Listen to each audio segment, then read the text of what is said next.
Hello everyone, সকলকে আমার YouTube channel knowledge bank টুকেতে স্বাগত।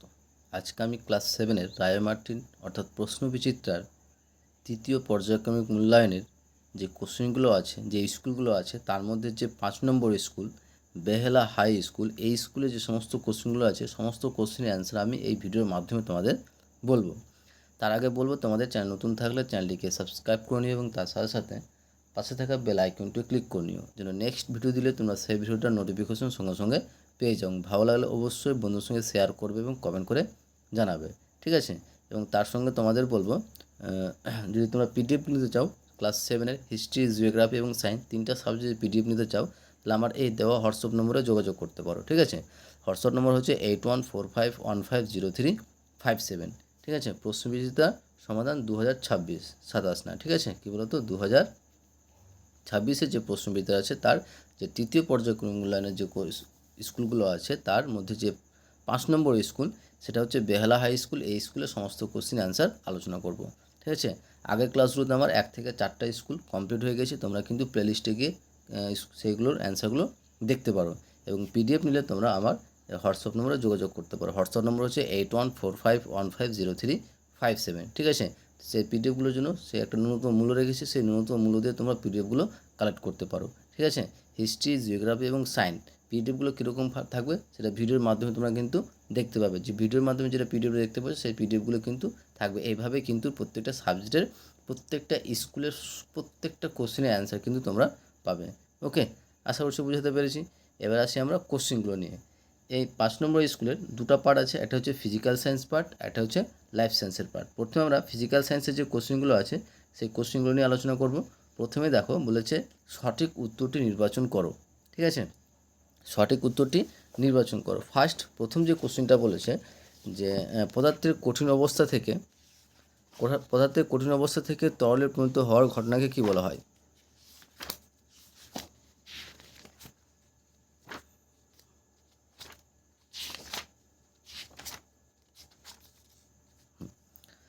এক নম্বর কোশ্চেন বলেছে যে পদার্থের কঠিন অবস্থা থেকে তরলে পরিণত হওয়ার ঘটনাকে কী বলা হয়?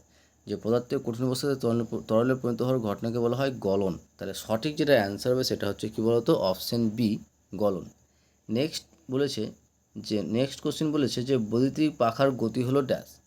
বৈদ্যুতিক পাখার গতি হলো সেটা হচ্ছে ঘূর্ণন গতি। সঠিক অ্যান্সার হবে সেটা হচ্ছে অপশন সি, ঘূর্ণন গতি। নেক্সট তারপরে 3 নম্বর কোশ্চেন দেখো। 3 নম্বর কোশ্চেন বলেছে যে সিসার চিহ্ন হচ্ছে পিবি। অ্যান্সার হবে অপশন ডি, পিবি, অর্থাৎ লেড।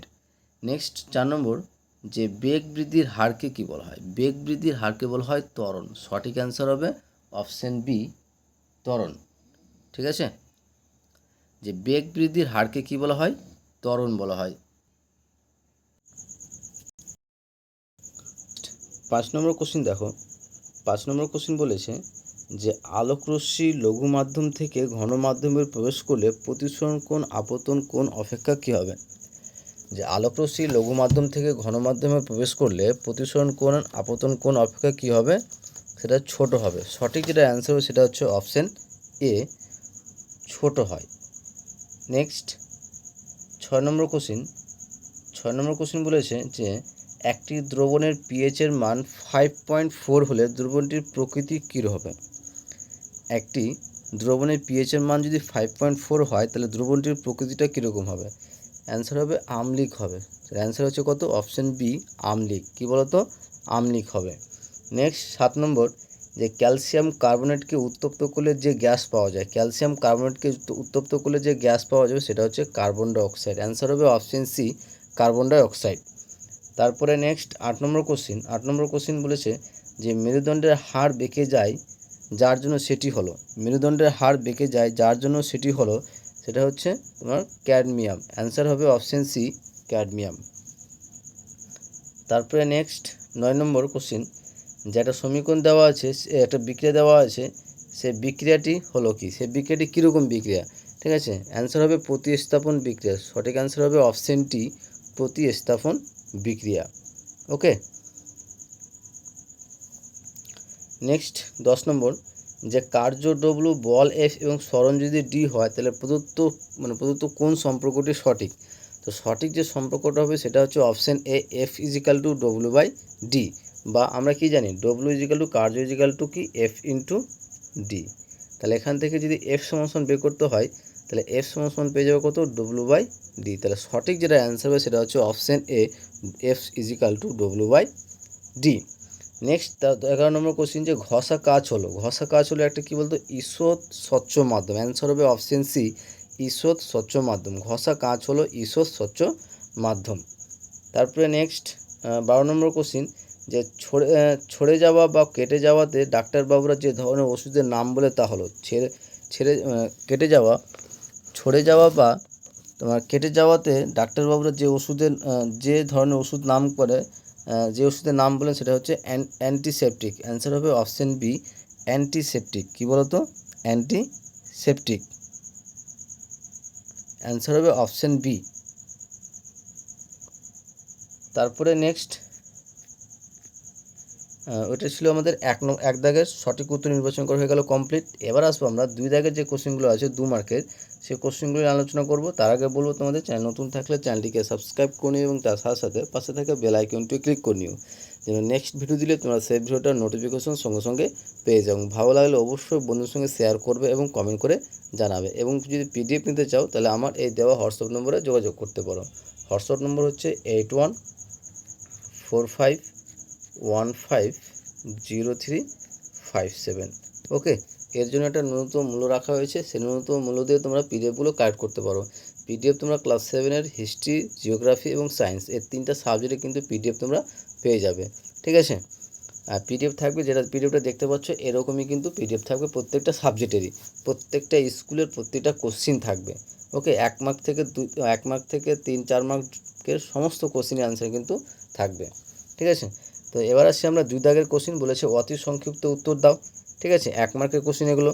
তো ফার্স্ট যে কোশ্চিন বলেছে, প্রথম যে কোশ্চিনটা বলেছে যে 1 গ্রামে বিশুদ্ধ বরফ 0 ডিগ্রি সেলসিয়াস উষ্ণতায় 1 গ্রাম বিশুদ্ধ বরফ 0 ডিগ্রি সেলসিয়াস উষ্ণতায় 1 গ্রাম বিশুদ্ধ জলে পরিণত হতে কত ক্যালোরি তাপ গ্রহণ করবে।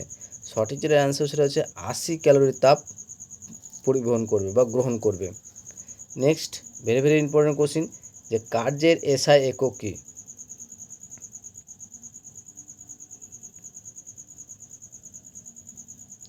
কী বলেছে, যে কার্যের এসআই একক কী। কার্যের এসআই একক হচ্ছে জুল।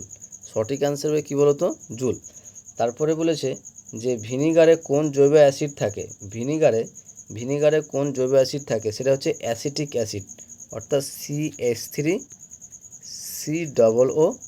কী বলতো, অ্যাসিটিক অ্যাসিড। তারপরে নেক্সট যে 4 নম্বর, যে অ্যামোনিয়াম সালফেট যৌগের সংকেত।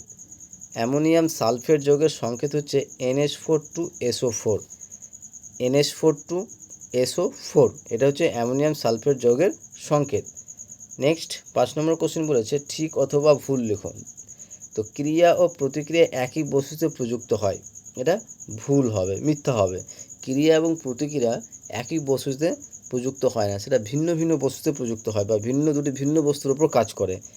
নেক্সট 6 নম্বর, যে জলীয় দ্রবণে CaOH2 এর বিয়োজন বিক্রিয়াটি লেখো। জলীয় দ্রবণে CaOH2 এর বিয়োজন বিক্রিয়াটি লেখো। তো বিক্রিয়াটি হবে এরকম, যে CaOH2 arrow Ca2+ plus 2OH-। 7 নম্বর বলেছে শূন্যস্থান পূরণ করো। ভেরি ভেরি ইম্পর্টেন্ট একটা কোশ্চিন, যে আলোর বিচ্ছুরণে একটি প্রাকৃতিক ঘটনা হলো ড্যাশ। আলোর বিচ্ছুরণে একটি প্রাকৃতিক ঘটনা হচ্ছে, সেটা হচ্ছে রামধনু, ঠিক আছে। রামধনু হচ্ছে আলোর বিচ্ছুরণে একটি প্রাকৃতিক ঘটনা। তারপরে নেক্সট 8 নম্বর কোশ্চিন বলেছে যে ঠিক অথবা ভুল লেখো। কি বলেছে, ঠিক অথবা ভুল লেখো।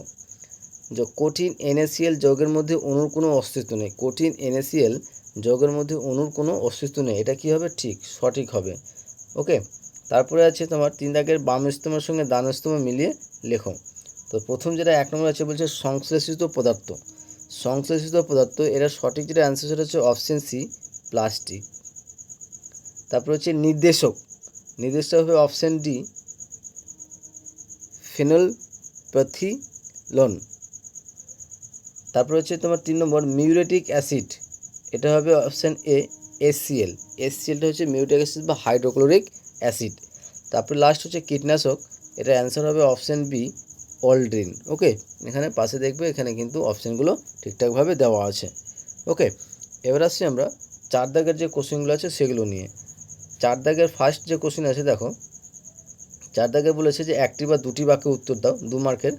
হ্যাঁ, তো কোশ্চেনটা বলেছে এরকম যে যে উষ্ণতায় সেলসিয়াস ও ফারেনহাইট স্কেলের পার্ট সমান হবে তা নির্ণয় করো। মানে যে উষ্ণতায়, যে কোন উষ্ণতায় সেলসিয়াস স্কেলের পার্ট এবং ফারেনহাইট স্কেলের পার্টটা সমান হবে সেটার মান নির্ণয় করতে বলেছে। তো আমরা এখানে ধরে নিলাম যে নির্ণয় উষ্ণতা মানে সেলসিয়াস স্কেলও ধরে নিলাম এবং ফারেনহাইট স্কেলও ধরে নিলাম কী বলতো এক্স, মানটা ধরে নিলাম কী বলতো এক্স ধরে নিলাম, সেলসিয়াস স্কেলের যা মান আর ফারেনহাইট স্কেলের মানটা উষ্ণতা ধরে নিলাম যে এক্স। এবার আমরা ফর্মুলা জানি, আমরা কি জানি সেলসিয়াস এবং ফারেনহাইট স্কেলের মধ্যে একটা সম্পর্ক জানি কি, যে C/5 is equal two F minus 32/9। এবার দেখো সি এবং এফ এর মান দুটোই সমান, তাহলে এক্সের সি এর জায়গায় এক্স বসাবো, বাই 5 থাকলো। এখানেও কী পাবো, এফ এর জায়গায় কী বসাবো এক্স মাইনাস 32/9। তাহলে যদি আমরা মাল্টিপ্লাই বা কোনাকুনি গুণ করি, তাহলে কোনাকুনি গুণ করলে আমরা কী পাবো, যে 9x is equal two 5x minus 32কে যদি আমরা 5 দিয়ে গুণ করি সেক্ষেত্রে পাবো 160। ওকে, 160 পাবো।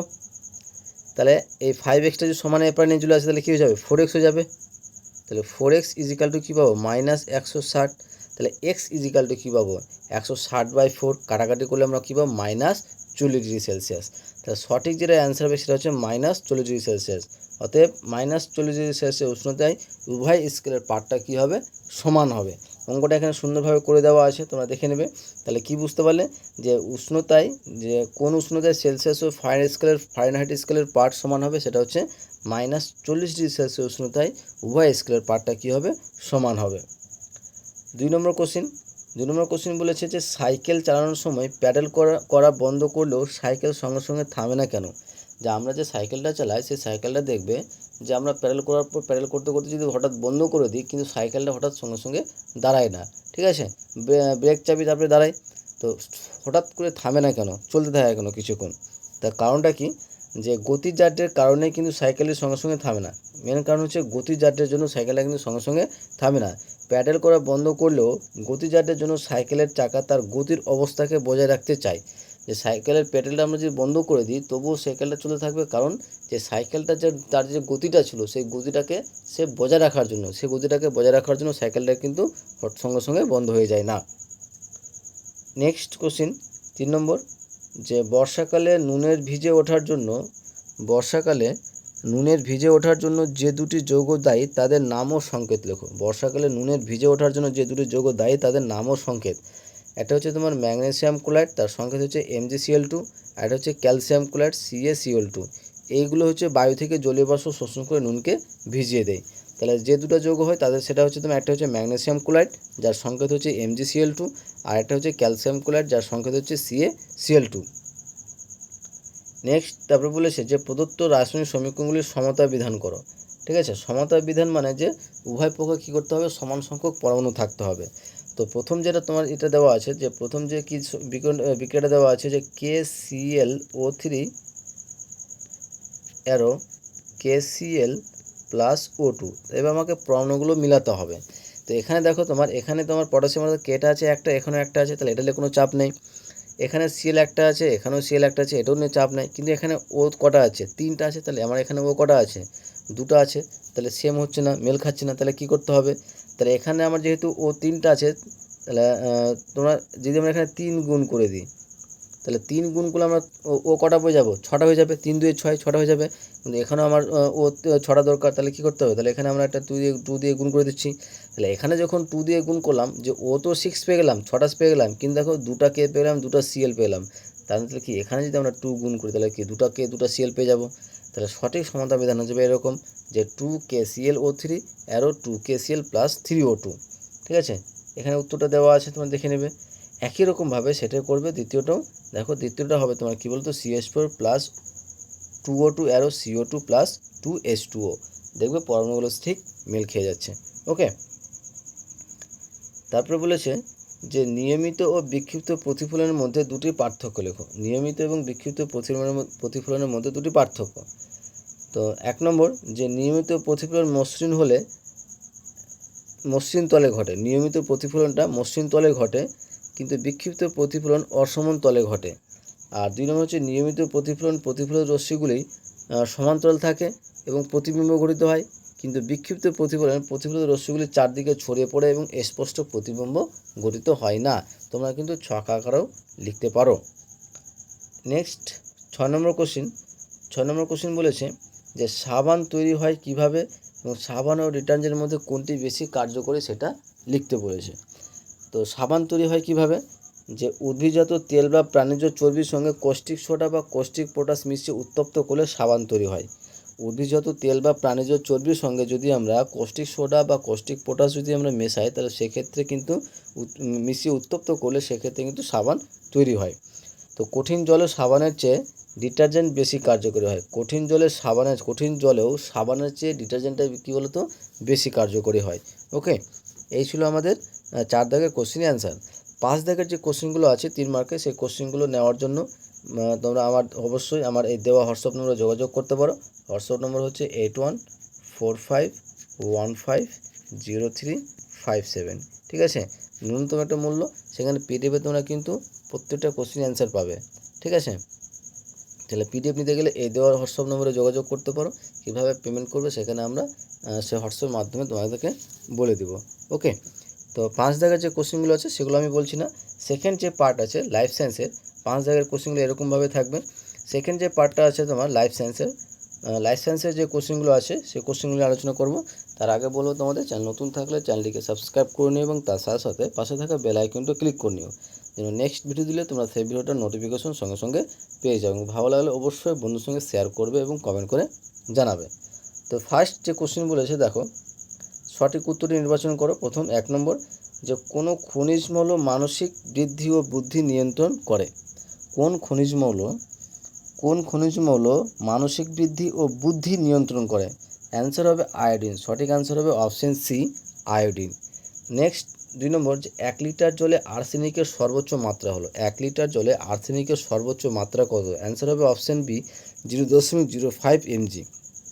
0.05 mg। তারপরে বলেছে যে কোলাজেন প্রোটিন থাকে না কোথায়? অ্যান্সার হবে পেশিতে। তাহলে সঠিক অ্যান্সার হচ্ছে অপশন এ, পেশিতে। তারপরে নেক্সট 4 নম্বর যে কোশ্চেন বলেছে যে একটি প্রথম শ্রেণীর খাদক হলো। প্রথম শ্রেণীর খাদক হচ্ছে হরিণ।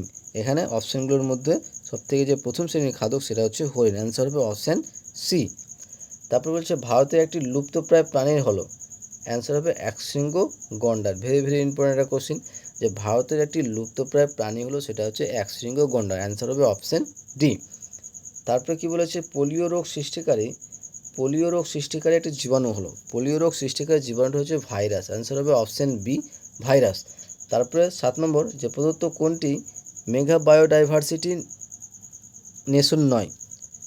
নিচের কোনটি মেগা ডাইভার্সিটির নেশন নয়? অ্যান্সার হবে পাকিস্তান, অপশান বি। তারপরে বলছে যে রাতকানা রোগ কোন ভিটামিনের অভাবে হয়? রাতকানা রোগ কোন ভিটামিনের অভাবে হয়? সেটা হচ্ছে অ্যান্সার হবে option A, vitamin A. Vitamin এর অভাবে রাতকানা রোগ হয়। 10 নম্বর যে কিউলেক্স মশা সম্পর্কিত প্রদত্ত কোন বক্তব্যটি সঠিক? কিউলেক্স মশা সম্পর্কিত প্রদত্ত কোন বক্তব্যটি সঠিক? তো সঠিক যেটা অ্যান্সার সেটা হচ্ছে অপশান সি, বিশ্রামের সময় সমতলের সঙ্গে সমান্তরালভাবে বসে। বিশ্রামের সময় সমতলের সঙ্গে সমান্তরালভাবে বসে। নেক্সট 2 দাগের কোশ্চেন, নিম্নলিখিত প্রশ্ন নির্দেশ অনুসারে উত্তর দাও। ঠিক আছে, 1 মার্কের অ্যান্সার এগুলো 1 মার্কের কোশ্চেন। ফার্স্ট কোশ্চেন যেটা বলেছে দেখো, যে প্রোটিন ও শক্তির অভাবজনিত একটি রোগের নাম লেখো। প্রোটিন ও শক্তির অভাবজনিত একটি রোগের নাম লেখো। অ্যান্সার হবে ম্যারাসমাস। কী বলতো? মারাসমাস। 2 নম্বর যে প্রবালের বহিঃকঙ্কাল কোন পদার্থ দ্বারা গঠিত হয় বা তৈরি হয়? প্রবালের বহিঃকঙ্কাল কোন পদার্থ দ্বারা তৈরি হয়? সঠিক যেটা অ্যান্সার হচ্ছে ক্যালসিয়াম কার্বনেট, অর্থাৎ CaCO3, calcium carbonate. Next very important একটা কোশ্চিন, যে ইউনিসেফ এর ফুল ফর্ম বা সম্পূর্ণ নাম কি? অ্যান্সার হবে United nation international children emergency fund. ঠিক আছে, এখন বর্তমান যেটা নাম দেওয়া হয়েছে যে ইউনাইটেড নেশনস চিলড্রেন্স ফান্ড। কিন্তু সঠিক অ্যান্সার হচ্ছে তোমার কী বলতো, United Nations international children's emergency fund, এটা হচ্ছে তোমার ইউনিসেফের সম্পূর্ণ নাম। তারপরে নেক্সট 4 নম্বর, যে পরিবেশের এমন দুটি গ্যাসীয় পদার্থের নাম লেখো যাদের বিশ্ব উষ্ণায়নের ভূমিকা আছে। যে পরিবেশে এমন দুটি গ্যাসীয় পদার্থের নাম লেখো যাদের বিশ্ব উষ্ণায়নের ভূমিকা আছে। একটা হবে তোমার কার্বন ডাইঅক্সাইড আর একটা হচ্ছে মিথেন। ওকে, নেক্সট কোশ্চিন, ঠিক অথবা ভুল লেখো। ঠিক অথবা ভুল লেখো। দেহ আয়রনের অভাব ঘটলে গয়টার নামক রোগ হয়। দেহে আয়রনের অভাব ঘটলে গয়টার নামক রোগ হয়। সঠিক যেটা অ্যান্সার সেটা হচ্ছে ভুল। কী হবে? মিথ্যা হবে। কারণ আয়রনের অভাবে গয়টার হয়, আয়রনের অভাবে কী বলতো অ্যানিমিয়া বা রক্তাল্পতা কিন্তু হয়, তাই এটা কী হবে? মিথ্যা হবে। 6 নম্বর কোশ্চিন, যে একটি উপকারী ব্যাকটেরিয়ার নাম লেখো। একটি উপকারী ব্যাকটেরিয়ার নাম লেখো। সঠিক অ্যান্সার হবে সেটা হচ্ছে ল্যাক্টোব্যাসিলাস। একটি উপকারী ব্যাকটেরিয়ার নাম কী বলতো? ল্যাক্টোব্যাসিলাস। নেক্সট 7 নম্বর হচ্ছে শূন্যস্থান পূরণ করো। যে তরল খাদ্য জীবাণুমুক্ত করার পদ্ধতিকে ড্যাশ বলা হয়। তরল খাদ্য জীবাণুমুক্ত করার পদ্ধতিকে কী বলা হয়? পাস্তুরাইজেশন বলা হয়। কী বলতো? পাস্তুরাইজেশন। 8 নম্বর কোশ্চিন, যে কোন খনিজ মৌলের অভাবে রক্ত শর্করার পরিমাণ বেড়ে যায়। কোন খনিজ মৌলের অভাবে রক্তের শর্করার পরিমাণ বেড়ে যায়? সঠিক অ্যান্সার সেটা হচ্ছে ক্রোমিয়াম। কী বলতো? ক্রোমিয়াম। নেক্সট 3 দাগের কোশ্চিন, 2 মার্কের। আর 3 দাগের কোশ্চিন অ্যান্সারগুলো বলার আগে তোমাদের বলবো, চ্যানেল নতুন থাকলে চ্যানেলটিকে সাবস্ক্রাইব করে নিও এবং তার সাথে সাথে পাশে থাকা বেল আইকনটিও ক্লিক করে নিও, যেন নেক্সট ভিডিও দিলে তোমরা সেই ভিডিওটার নোটিফিকেশন সঙ্গে সঙ্গে পেয়ে যাও। ভালো লাগলে অবশ্যই বন্ধুর সঙ্গে শেয়ার করবে এবং কমেন্ট করে জানাবে। এবং যদি পিডিএফ নিতে চাও তাহলে আমার এই দেওয়া হোয়াটসঅ্যাপ নম্বরে যোগাযোগ করতে পারো। হোয়াটসঅ্যাপ নম্বর হচ্ছে 8145150357। ঠিক আছে? পিডিএফের জন্য একটা ন্যূনতম মূল্য আছে। পিডিএফে তোমার 3টা সাবজেক্ট থাকবে। একটা হচ্ছে তোমার সায়েন্স, হিস্ট্রি, জিওগ্রাফি। যে কোনো একটা নিতে পারো। 3টা নিলে তোমার মোট মূল্য হচ্ছে 125 টাকা। আর যে কোনো একটা নিলে তোমার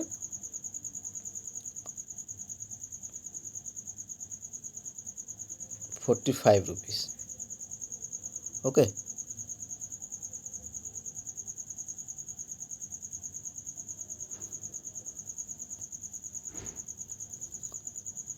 তাহলে আমরা কোশ্চিনে আসি এবার। 3 নম্বর কোশ্চিন হচ্ছে নিম্নলিখিত প্রশ্নগুলির সংক্ষিপ্ত উত্তর দাও। 1 নম্বর, যে আর্সেনিকযুক্ত জল দীর্ঘদিন পান করলে কী কী সমস্যা দেখা যায়।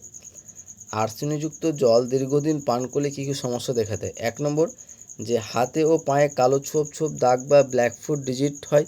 2 নম্বর, চামড়া শক্ত হয়ে যাওয়া বা লিভার ও কিডনির ক্ষতি এবং ক্যান্সারের ঝুঁকি বৃদ্ধি পায়। তারপরে 2 নম্বর কোশ্চিন, যে জীববৈচিত্র্যের গুরুত্বপূর্ণ অঞ্চলগুলির নাম লেখো। জীববৈচিত্র্যের গুরুত্বপূর্ণ অঞ্চলগুলির নাম। যে ভারতের মোট 4টি হটস্পট অঞ্চল আছে। একটা হচ্ছে কি পূর্ব হিমালয়, একটা হচ্ছে পশ্চিম ঘাট পর্বতমালা ও শ্রীলঙ্কা, একটা হচ্ছে ইন্দো বর্মা, একটা হচ্ছে সুন্দালান। নেক্সট 3 নম্বর, যে মশা নিয়ন্ত্রণের দুটি উপায় আলোচনা করো। মশা নিয়ন্ত্রণের দুটি উপায় আলোচনা করো। একটা হচ্ছে কি, যে জমা জল নিষ্কাশন করো যাতে মশা ডিম না পাড়তে পারে। আর 2, নর্মদায় বা জমা জলে মশার লার্ভা ধ্বংসকারী তেল বা গ্যাম্বুসিয়া মাছ ছাড়া। নেক্সট 4 নম্বর কোশ্চিন, যে জীবদেহে জলের দুটি ভূমিকা উল্লেখ করো। জীবদেহে জলের দুটি ভূমিকা উল্লেখ করো। 1, যে জল কোষের যাবতীয় বিপাকীয় বিক্রিয়ার মাধ্যম হিসেবে কাজ করে। 2, রক্ত সংবহন ও পুষ্টি উপাদান পরিবহনে সাহায্য করে এবং দেহের তাপমাত্রা নিয়ন্ত্রণ করে। তারপরে নেক্সট 5 নম্বর কোশ্চিন বলেছে, যে তোমার অটিজমে আক্রান্ত শিশুর যে কোনো দুটি উপসর্গ লেখো। অটিজমে আক্রান্ত শিশুর যে কোনো দুটি উপসর্গ। 1 নম্বর হচ্ছে কি, যে সামাজিক যোগাযোগ ও চোখের দিকে তাকিয়ে কথা বলতে অসুবিধা। 2, একই কাজ বা কথা বারবার করার প্রবণতা। নেক্সট 6 নম্বর, যে খাদ্যতন্তু হিসেবে সেলুলোজের ভূমিকা লেখো। খাদ্যতন্তু হিসেবে সেলুলোজের ভূমিকা। যে সেলুলোজ পরিপাক না হলেও এটি পরিপাকনালীর নাড়াচাড়া বৃদ্ধি করে, কোষ্ঠকাঠিন্য দূর করতে এবং মল নিষ্কাশনে গুরুত্বপূর্ণ ভূমিকা পালন করে। এই ছিল আমাদের 3 দাগের সমস্ত কোশ্চেনের অ্যান্সার। 4 দাগের যে কোশ্চেনগুলো আছে সেই কোশ্চেনগুলো আমি বলছি না, সেই কোশ্চেনগুলো অ্যান্সার নেওয়ার জন্য তোমরা অবশ্যই পিডিএফ আকারে তোমরা পাবে।